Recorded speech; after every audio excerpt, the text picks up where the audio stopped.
This type of branding and rhetoric is incredibly harmful to everyone, not just fat people. I'm literally convinced that if it was up to some of y'all, we wouldn't have the 13th Amendment. Just when you think you've heard it all, another delusional influencer manages to surprise you with an unhinged take. Hey guys, welcome back to the channel, your home for independent and nonpartisan analysis and commentary on politics, media, internet culture, and more. And this video is in that latter category of internet culture, or I should really say internet insanity, because we're going to check in with Samyra, the queen, the GOAT. She's got over 2 million followers on TikTok. She is a fat positivity activist and, of course, a Harvard grad. She's quick to remind us. But, you know, not sure a Harvard degree counts for all that much in critical thinking skills these days, because she certainly lacks them. She's just recently gone viral, and we covered this on the Normal Gaze channel, which you should also check out, that I co-host with Clarkson. But she recently went viral for claiming that the Cheesecake Factory, you know, the chain restaurant where everything's thousands of calories and soaked in butter and delicious, I love it, by the way, having one page of their big menu. They have one of the thickest menus. Like they make an insane number of different things. They have one page with lower calorie options that's called the Skinnylicious menu. She's gone on like a 2-week posting spree about how harmful and fatphobic that is. Like somehow discriminatory against fat people, that one menu page is named Skinnylicious.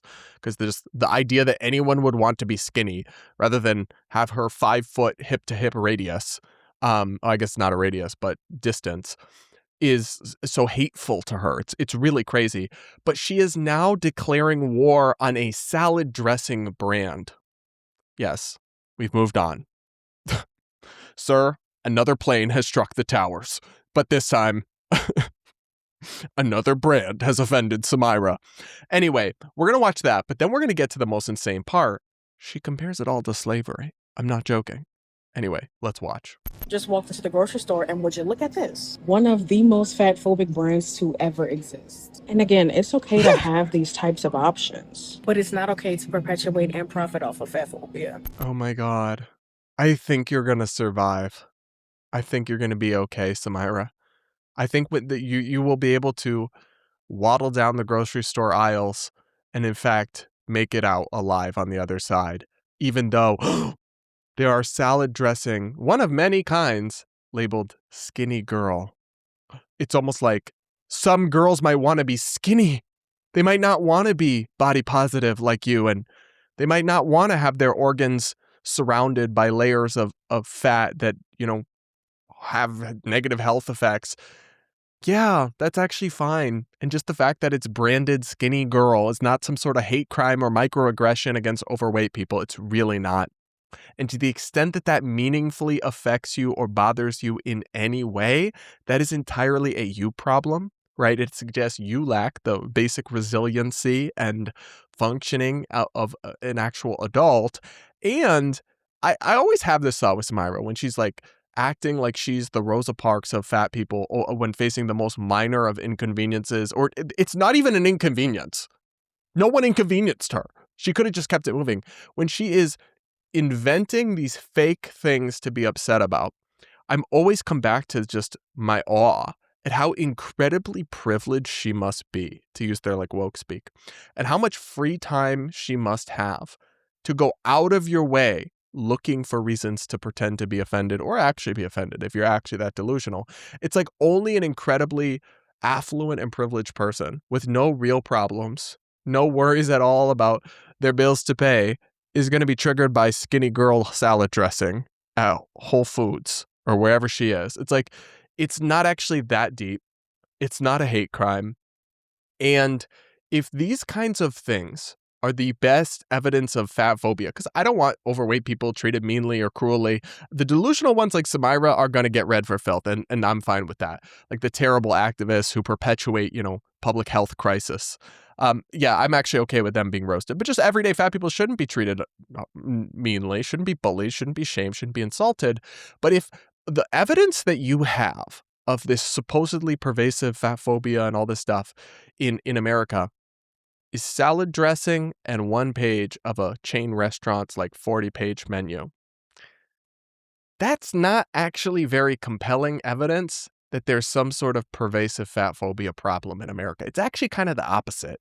Because if there was real bad stuff happening, you'd think you'd have examples of that rather than these most incredibly minor things that you're getting all worked up about. There's an ideological civil war inside the Democratic Party, and the far left is winning. The primary election for the Senate nomination in Michigan is a great example of this ongoing struggle. Yet according to our channel partners at Kalshi, the far left candidate, Abdul El Sayed, has a 93% chance of winning the upcoming primary, while the establishment or centrist candidate, Haley Stevens, is down to just a 7% chance. But things are constantly changing, and that's why Kalshi is such a great way to follow the future of politics. It's the first CFTC-regulated exchange dedicated to trading on the outcome of future events, and if you go ahead and get the app on your phone or click the link in the description or pinned comment and just use code BRADP, well, you'll be able to trade $20 free when you trade $20.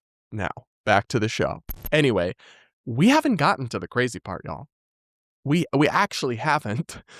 Here's the second video where she compared her stunning and brave fight against fat phobia to slavery.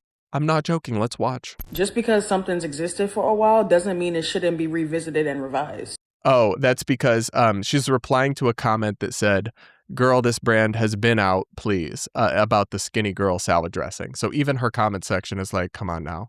Really, notice how this hasn't been hurting you this whole time, but you suddenly discover it. Anyway, here she is responding to that and comparing her struggle to slavery. I'm literally convinced that if it was up to some of y'all, we wouldn't have the 13th Amendment. But in the case of the Skinny Girl brand, these are direct screenshots. Stop. She just compared salad dressing to the 13th Amendment, which abolished slavery in the United States. So somebody says, girl, that salad dressing has been there and it's no big deal and it's fine. She goes, that's what you would have said about slavery. We'd still have slavery if it was for you. That's insane. That's a slight overreaction there, babe. You might be just slightly overdoing it with that one because that actually doesn't follow at all.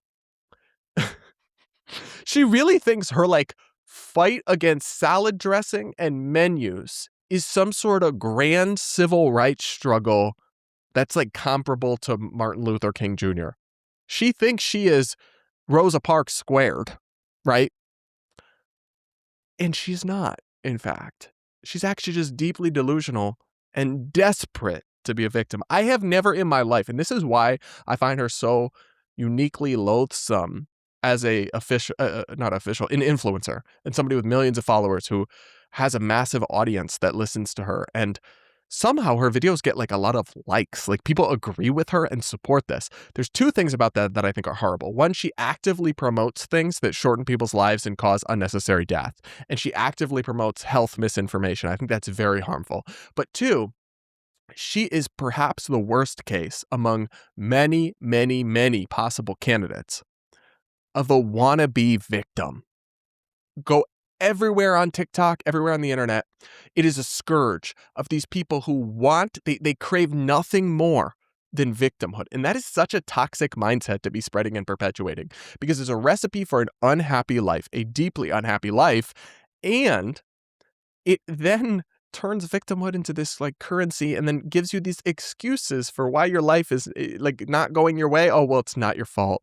It's somebody else. It's because of fat phobia. It's because you're just oppressed. And in reality, there are challenges and not everybody has the same lot in life. Some people have it easier than others. But for most people in most situations, the outcome of your life and whether you succeed or fail will largely be determined by your own choices and actions. That's still true. 100%. But when you push this defeatist narrative that suggests otherwise, you convince people to not even try, and their life ends up much worse as a result. And that's just a shameful influence to be having. Genuinely, she thinks she's doing something good, and that I can't understand. Anyway, we'll roll the rest of this video and see. Maybe she doubles down on the slavery comparison, or maybe that was just a one-liner. Let's watch. Screenshots from their website, which as you can see is full of language that equates thinness not just to healthy, but also as a key to having a good life. This video is from one of their recent posts. So the next time you're in the store and wanting to level up your salads, grab Skinny Girl immediately. Your taste buds and your waistline won't regret it. Trust me. This type of branding and rhetoric is incredibly harmful to everyone, not just fat people, because as I've said time and time again, fat phobia affects everyone. Good morning. I love how she found that like skinny girl salad dressing marketing video, and she was like, this will show them. When I show them this, they'll understand how incredibly harmful this is. And it's somebody saying that this dressing tastes good and will help you stay somewhat slimmer because it's lower calorie or whatever. Okay, sounds good. Sounds great. Sign me up. Salad dressing can be very unhealthy. And I know that you might be on Delulu Island somewhere, Samyra, but most people don't want to be obese. It's uncomfortable. It's bad for you. And aesthetically, people want to look good and feel good about their bodies. And while that can certainly go too far, and we don't, there's disorders and issues in the other direction, and you don't want to be obsessed with being skinny or too much, but it's still not crazy or bad, actually, to want to look good and healthy and fit. And if part of your marketing of a lower calorie option product leans into the fact that people desire that, I don't see anything wrong with that. I really don't. And what's hilarious is even though she's got like all these followers and her crowd on TikTok and everywhere is very woke, even then, most people are still not having it. Even the TikTok audience, which is like typically a bunch of like pronoun teenagers, is actually fed up with her. Puns. Anyway, here are a couple comments that people left on this video. Every single person that lost weight all said their life is better / easier than before. Yeah, I mean, this is just, I don't know if every single person, but the vast, vast majority of people who are overweight and lose weight will tell you that it made their life better or made them physically feel better or made them happier. They had more energy. And it's sad that you've dedicated your platform to people not experiencing that. It's like the opposite of advocating for self-improvement or like what will make your audience happier or better. Anyway, next comment. To compare salad dressing to the abolition of slavery is kind of crazy. It really is. And it's just hilarious because they will say that like the ultra woke types on TikTok and these influencers and all will say that the most minute things are like microaggressions and offensive. But if you ask me what's offensive to Black people's historical trauma and the horrors that were done to them, like slavery, is belittling it by comparing it to non-existent modern day minor inconveniences that are not even real inconveniences. They're mostly just you hallucinating them. It feels like you're actually belittling and downplaying and mocking slavery by that. And if anything, if we're going to start calling things problematic, maybe start there. I don't know. Maybe start there. Anyway, another comment says, I feel like you throw around fat phobia too loosely. Someone else says, God forbid someone has a phobia of getting fat. Now, I think fat phobia is really more like about, hatred or discrimination against fat people, but she absolutely does throw it around too loosely. I mean, she throws it around like candy on Halloween. And I think we've seen with terms like racism, sexism, homophobia, transphobia, and now fat phobia, that when you do that, these words lose any power and significance and people just tune out and stop caring and stop listening. Because I'm sorry, then if you're telling me that salad dressing brands are fat phobia and incredibly harmful, then what you're actually telling me is that fat phobia is a meaningless term and that your definition of very harmful is totally out of touch with reality and skewed, and I should never take you seriously ever again. Even if at some point she does have a legitimate, I'm sure that if I went through all her videos, her hundreds of videos about this, there might be one or two where she raises a legitimate issue facing fat people. But because she cries wolf, or because she cries bigotry about skinnylicious menus and salad dressing, no one's going to listen. It's the boy or girl who cried wolf phenomenon, right? And we've seen this play out with other things. I think we're absolutely have seen it play out with fat phobia, thanks to folks like Samyra. But, she really does seem to double down and stand on business. So kudos to her. I think maybe, though, it's all a big cope. And I hope that she can wake up and realize that what she's doing is not only deeply harmful for her audience, but also herself. I mean, this is sad to me. We are witnessing somebody engaged in self-destructive behavior and self-behavior. And with her lifestyle choices and with the things she's saying and doing online. And I find it sad, and I hope she can change course. But anyway, guys, I wanted to bring you that because I can't get over the slavery comparison. I'm wild. And anyway, let me know what you think in the comments. Do make sure to subscribe if you aren't yet. Do hit the like button and consider becoming a channel member to support my work. I don't have as many followers as Samyra, so I need support from viewers like you. Hit the join button, click the link in the pinned comment if you want to support me. And with that, guys, we'll be back with more real soon.